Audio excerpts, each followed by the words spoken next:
ស៊ូអ្នកគ្រូដូចជាជំរាបជូនអ្នកទាំងអស់គ្នាខ្ញុំឈ្មោះបានថាខ្ញុំមកពីក្រុមទី1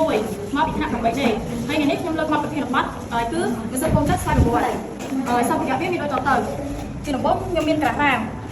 មានយើងកាត់វាជារាងចាក់ទៅកង្កែងវែងហើយយើងដាក់តបចំគ្នាព្រោះក្រាស់រាមវាអត់សូវវែងណាស់នេះបើយើងដាក់តមកអញ្ចឹងវាប្រហែលជាគ្រាន់អញ្ចឹងយើងដាក់តគ្នាបកាត់តគ្នាហើយចំណែកបាតនឹងដែរខ្ញុំទ្រាប់ឡើងចំនួន2ឡើងបាត់បញ្ចូលគ្នាព្រោះអីម្ល៉េះគីឡូយើងលើកទៅវាប្រហែលក្នុងអញ្ចឹងទៅធ្វើឲ្យបាត់យើងខូចជុំគ្នាសុំខាងក្រោយខាងក្រោយខ្ញុំតាំងមានអក្សរមួយថា water តំណាងឲ្យទឹកបង្ហាញតទៀតណាដល់ហើយយើងមកមើលសម្ភារៈក្នុងដូចគ្នាជាបង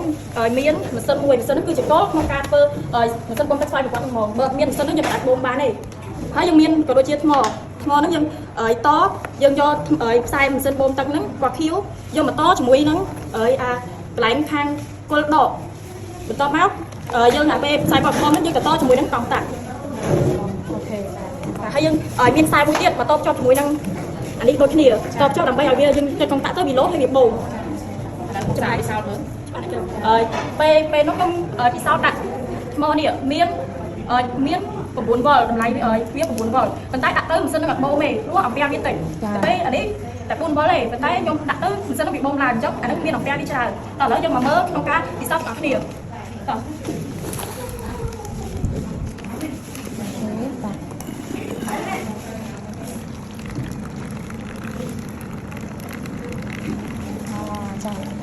ហ្នឹងបើយើងធ្វើហ្នឹងរកអីសម័យឥឡូវយើងត្រូវការអ្វីដែលថ្មីហើយជឿនលឿនអញ្ចឹងមកយើងធ្វើអញ្ចឹងចូលចិត្តរបស់ដែលច្រំដែរហើយបាច់អីយើងចង់បែប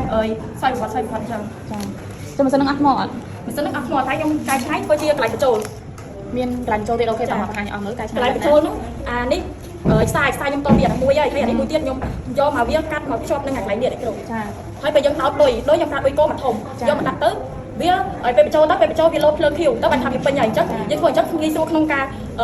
ធ្វើឲ្យបញ្ចូលអាហ្នឹងឲ្យពេញកុំឲ្យវាពេលអត់ថ្មទៅយើងពិបាកដោះអីដាក់ទៅបញ្ចូលអីទៀតធ្វើអញ្ចឹងវាងាយស្រួលអត់ដូចច្រើនមែនប៉ុន្តែបានមកតែច្រើនហើយអូខេចាំមានថាតោះអានេះយើងទិញគេមែនអាហ្នឹងទិញគេប៉ុន្តែយកមកតខ្លួនឯងអាហ្នឹងទិញគេតម្លៃ25000ក៏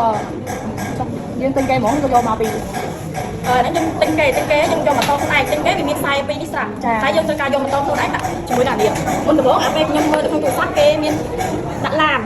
ឡាមនៅកន្លែងនេះធ្វើដាក់ពេលដាក់ខ្យល់ទៅវានោះវាហូរប៉ុន្តែខ្ញុំកាច់ឆ្នៃខុសពីគេខ្ញុំបដូរមកដាក់កង់តាក់ម្ដង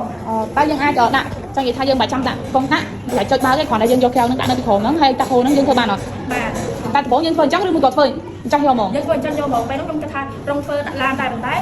ខ្ញុំជឿទិញឡានអីចឹងទៀតទៅបើយើងដាក់ឡានយើងអាចកាត់ឡានជា2ហើយយើងដាក់កោបហើយយើងរុំជាមួយខ្សែភ្លើងរុំហើយយើងយកមកតបជាប់ជាមួយនឹង